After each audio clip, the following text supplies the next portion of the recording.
It out says, I wish your dad pulled out, love mom. Now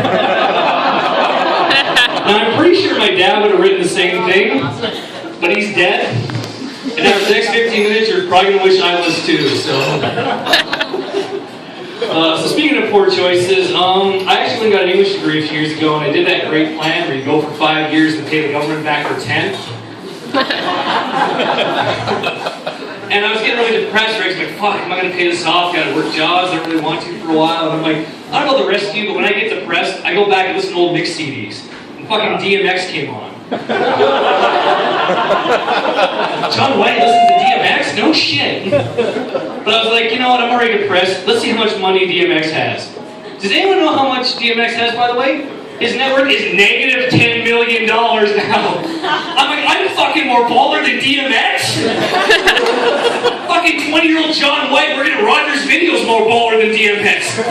And that guy got mad-assed. Like, seriously, you know free rentals? Sorry, you know how much ass you get for giving away free rentals at Training Day? It's fucking awesome.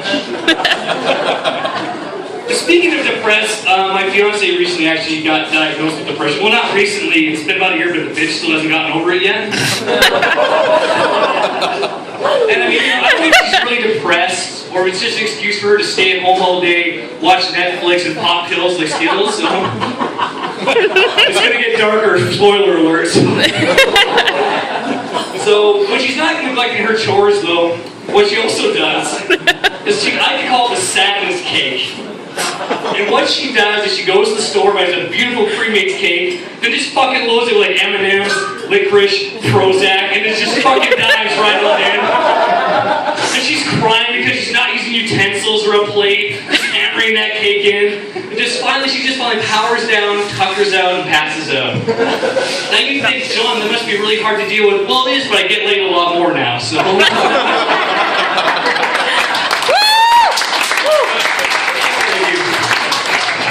So yeah, the Mormon jabs have come out. Actually, local celebrity comedian Bryce Locken did a poll a few months ago asking, what is your favorite thing about local comedian John White?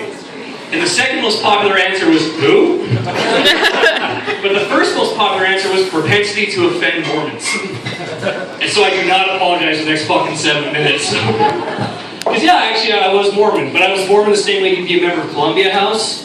You know, you remember, get your stuff for a little bit, then you ignore the door, ignore the phone, realize Columbia House is a fucking asshole, so. I still got Mormon friends, they post shit all the time on Facebook. And I kind of ignore it, but I just found out that the president of the church has a Facebook account. I'm like, oh, that's cute. Let's use 21st century technology to talk about 19th century sexism, homophobia, and lies. So. Seriously, go to this fucker's Facebook page. He quotes himself.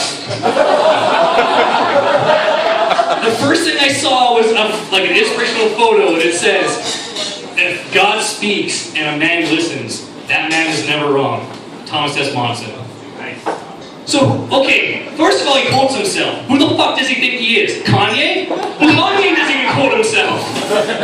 And let's look at the operative word in that sentence. If man listens. Proving once again, Mormon Jesus does not give a shit about women. It's fucking true. And also, let's think about this. Also, the Mormon definition of man means a white male between the ages of 25 and 55 is gone on a mission and votes Republican, so. Also, I like that. God told me that. That's totally true, by the way, guys. Another quote he had was, don't live in the glut of luxury. And I had to stop there. So I was like, didn't Mormons spend $24 million alone building a church in 1993? Like, how much is that now? $2 billion? I'm an English major, remember? I don't know how inflation works. I was like, don't live in the glut of luxury? You spent $24 million to build a building that's more exclusive than a fucking golf course in 1930s Kentucky. You know what I mean? So,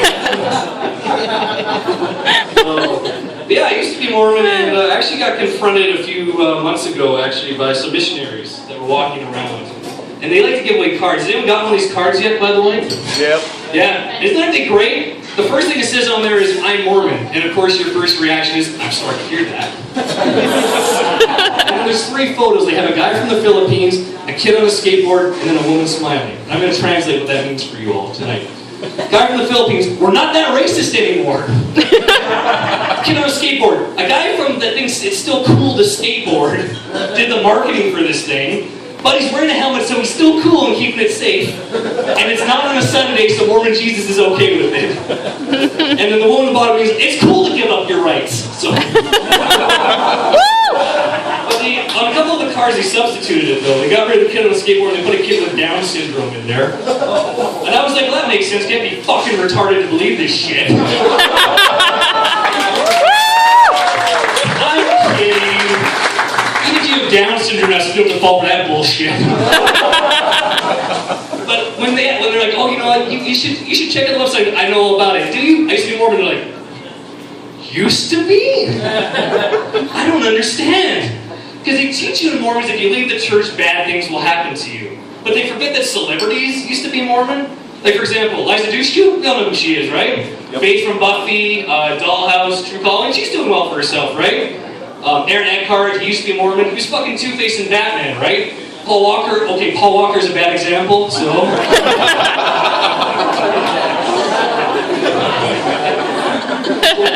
I warned you it got dark.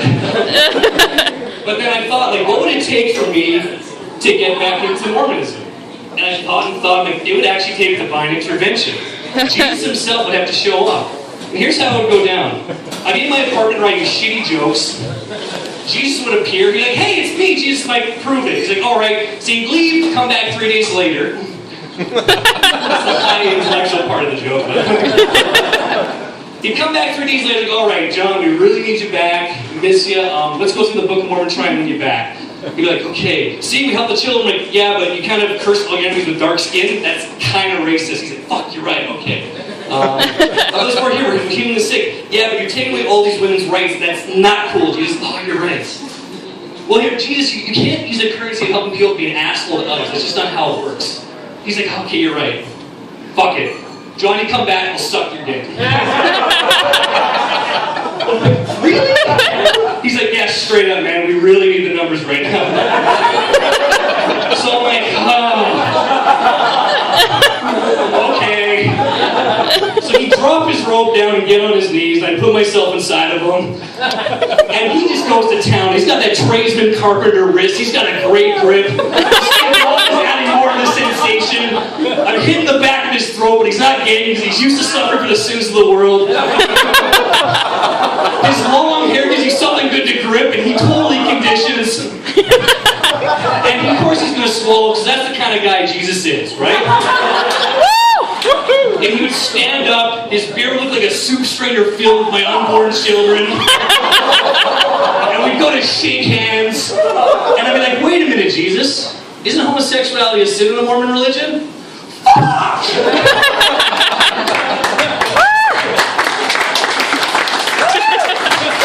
Thank you.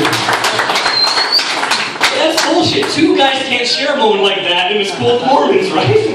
Masturbation is also a sin. I don't know if you knew that. Everyone's going to hell. The best is they used to give us checklists like, hey, guess what? If you're having problems with the sin of masturbation, here's some free tips. And those who've seen me before, seen me talk about some, I found some new gems for you, though. First of all, the first one goes, before you go to bed at night, don't drink anything and have an empty bladder. Motherfucker, you got peeing and coming mixed up. That's okay, I had it mixed up till I was 19 as well, so don't worry about it. They also talk about, you know what, if you wake in the middle of the night, you got that urge, just get up, make a sandwich. Even if you're not hungry, just make a fucking sandwich. And I was just like, that's a fast track to diabetes and hyper-obesity. Like, they just hope you're gonna get so fat you get touch your fucking dick. But then it contradicts itself 2 lines down. He's like, keep a spare fridge. Cut back on the condiments, spices, and meats. I'm like, did you just check out when you did this list? That makes no fucking sense. Or do I have a spare fridge because I keep making sandwiches in the middle of the night instead of jerking off? And I wish I was making this up. I really fucking do. But one of the tips was, if you're having hard problems and you can't stop, you might need someone to tie you to the bed. This was written by the sneakiest rapist ever. So yeah, so I got out of the Mormon religion there. Fucking thank God. Like, you know what, I'm interested in girls, right? But Mormons give you shitty tips on dating. It's like, what do you do? Go on a mission? That's cool when I'm 19, but I'm 12 now, so yeah. So I did the next best thing. I bought Maxim for dating tips, which, as you can already tell, is a horrible fucking idea. Because the Book of Mormon Maxim, both of us have the same idea on how to treat women, just one has less cologne samples. But here's some of the tips that Maxim gives you for dating. It's like, if there's a strange girl at the bar that you don't know how to talk to, just go up, pull on her hair. Fucking try that, seriously. Go over to the generator tonight and pull on some random woman's hair. What's gonna happen? You're gonna be on Dateline the next night on a special of sexual predators in Prince George, BC. Another wonderful thing they did is like, we totally talk to women. Sure you do. Because what they have is like, hey, we polled 400 women online. First of all, 400 is not a polling fucking number. Second of all, online, who here lies about their age to get into porn sites for fuck's sakes? Genders are the same fucking thing. And it's like, oh, they start talking about, yeah, we have these crazy fantasies. It's like, did you know that almost half of women will act out their craziest fantasy? Almost half is not a bragging statistic, by the way. It's like, cool, let's go on this and fail, right? But they start listing some of their fantasies, and it's like, I wish I was on the 12th green and Tiger Woods comes and takes me to and has his way with me. Little did we know that was actually probably the most likeliest of fantasies, right? Next up, I want to get fucked on the counter at McDonald's. How poor are your life choices that you want to be at McDonald's in the first place, and then getting fucking fucked on the counter there? I'm not going to stuff your vagina next to the Happy Meals. Fuck that noise. But then it gets very weird. The third one's like, my fantasies, I'm wearing a bikini, and I lie on a park bench, and I fall asleep, and I wake up and some guy is sucking my breast. And when I try to look, he says, no looking, and then we have wild, crazy sex and disappears. There's that sneaky rapist again!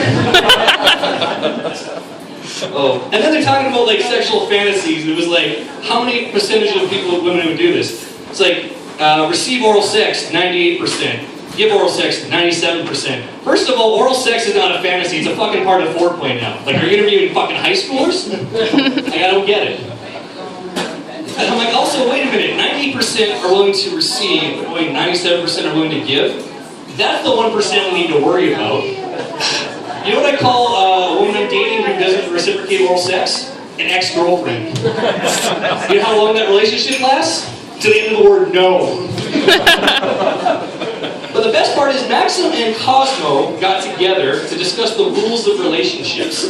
I'm like, if that's the best fine examples, Maxim for men, Cosmo for women. Because Maxim, they do shitty articles, have no idea how women work, and have horrible sex tips. Cosmo, they shitty articles, don't know how women work, and have horrible celebrity interviews. And the rules they came up with were fucking ridiculous. They're just perpetuating stereotypes. Like, rather than talk about, you know, inequality in pay or sexual harassment, like, you dudes need to change the toilet paper. What? This is what's fucking hard-hitting journalism right now? They're like, seriously, if it gets low, you should be the one to change it. And Maxim's like, okay, guys, you have to change the toilet paper. You don't fucking speak for me, Maximum. Another good one they had was, it's like, women are allowed to give fake phone numbers. Because guys are like, we don't want to reject them in the bar. No guy's going to reject a woman in the bar. We try all fucking night to talk to you. And if we get a phone number, we're not going to be like, no thanks. That's a fucking victory. So that was not going to happen. The best was, though, they're like, okay, girls, you got to be on time. We can't handle this, you're running late anymore. And they're like, okay, for every 15 minutes late, you get a blowjob. Thanks, Cosmo, for turning the women into a bunch of fucking whores like that. It's fucking ridiculous, man. I'm glad I actually finally got out of that, and I started dating an actual mature woman. You know, also Maxim has bang lists. Does anyone know what a bang list is, by the way? It's like if you were to meet these people in real life, you could have sex with them without any kind of guilt or trouble. And I dated a girl who had a bang list, and I was like, this is the dumbest fucking thing I've ever seen. She's like, no, it's fun. I'm like, no, it's not. And I'm like, okay, who's on your list? Well, I got Ashton Kutcher. It's like Kelso from that 70s show. That fucker's going places. I also got Tom Cruise. I'm like, well, now there's an upstanding guy. Best action hero this generation. Likes his religion a little bit too much. Okay, I'll allow that one. And Sean Connery. Sean Connery? He's like fucking 70. That's like banging your grandfather. Well, not Sean Connery now. Sean Connery 1967. You got a time machine with your bang list or something? She's like, well, you fucking pick. So I'm like, I don't know, that 70s show, fine. Mila Kunis, the Baroness from G.I. Joe, a cartoon character? If you can have a fucking time machine, I'm banging a cartoon character because I don't give a shit. She's like, that's stupid, pick another one. Fine, I'm gonna grab your time machine, go back in time to 0 BC, and bang Mary, Jesus' mom, and I will explain why. Rock stars and stories, they always have sex with the hottest women, right? So how hot was Mary that God fucked her, dumped the baby in her left, and Joseph still stuck around, right? So she's like, that's horrible, you can't pick that. I'm like, fine, your friend Stephanie.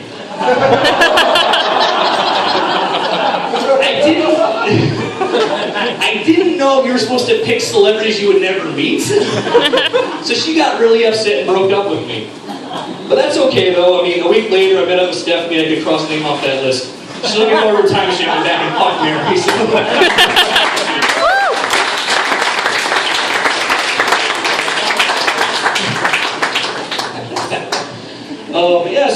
But I'm getting married soon, and we just got this cat recently. And we got this cat. Anyone else here get an animal from the SPCA? So you're all a bunch of fucking assholes, is that what I'm hearing? So, like, if you haven't been in the SPCA before, let me paint it for you. It's like walking into the Green Mile gets somehow more depressing. And you go around and you paint the cats a little bit, you play with them, and of course the second you get out, they do the hard stuff, like, so! See anything you like? It's like, yeah, we liked that one, and that one. It's like, oh. You liked that one? Why? What's wrong with her? Oh, nothing. She just hasn't had a very good time. Well, of course she's not having a good time. She's on fucking death row here for one. Like what? She's on some sort of cat suicide watch? Well, we had to trip her claws, take the string away, hide her sleeping pills. I shouldn't rip into SPCA workers though, right? Because I mean, like McDonald's workers, you go home at night, you smell like French fries. Gas station attendants go home, they smell like gasoline. SPCA workers go home, they smell like urine and sadness, so. But we got this cat, and it's funny because I'm allergic to cats, so of course my fiance wanted a cat, and so now we have a cat. Because women, you have this wonderful power, I'm not sure how you do it, but you slowly whittle us down over time. And I admire it, it's a fucking beautiful gift, it really is. Because here's how it went down. You're like, John, how did you get this ball of anger and histamines in your household? Well, I will tell you why. She's like, we should get a cat. I'm like, well, we're getting married in August, let's wait till after the wedding. Okay. A week goes by. I talked with the landlord and we can have a cat. We just have to pay a damage deposit. I'm like, okay, that's fine. Maybe we'll bump it up a couple of months there. Another week goes by. There's a cat breed book on the fucking coffee table when I get home from work. I'm like, what the hell is this? Oh, it's just so when we're ready, we know what to pick. And then a week later, let's go to the SPCA. Game fucking over. But I'm going to try the same approach with her. I was suggesting anal. So she's like, maybe after the wedding, a week will go by. I'm like, look, I talked to the landlord. He's cool with it. We definitely need a damage deposit.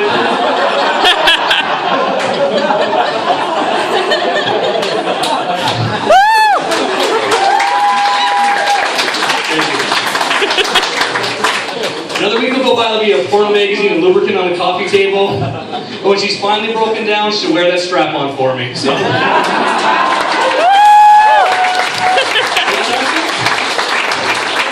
Alright, so that's my time. I should probably get off the stage here. Yeah, no, I'm glad I'm gone too. Just, I mean, but, you know, you don't overstate your welcome. You don't stay on the stage too long. Because, like, I mean, like, you know, they play you off at the Oscars or bullshit like that. Like, I was in a restaurant a couple weeks ago and they played 2 Jennifer Lopez songs back to back. I'm like, if you want me to go, just please just ask me to leave. Don't play 2 Jennifer Lopez songs back to back. You know, I'd rather hear the 2 Jennifer Lopez songs back to back. A car accident involving my mom and my fiance. You know what that would sound like? Freedom. Sweet, sweet freedom. My name is John White. I'll be outside in Book of Mormons in the parking lot after the show. Thank you very much.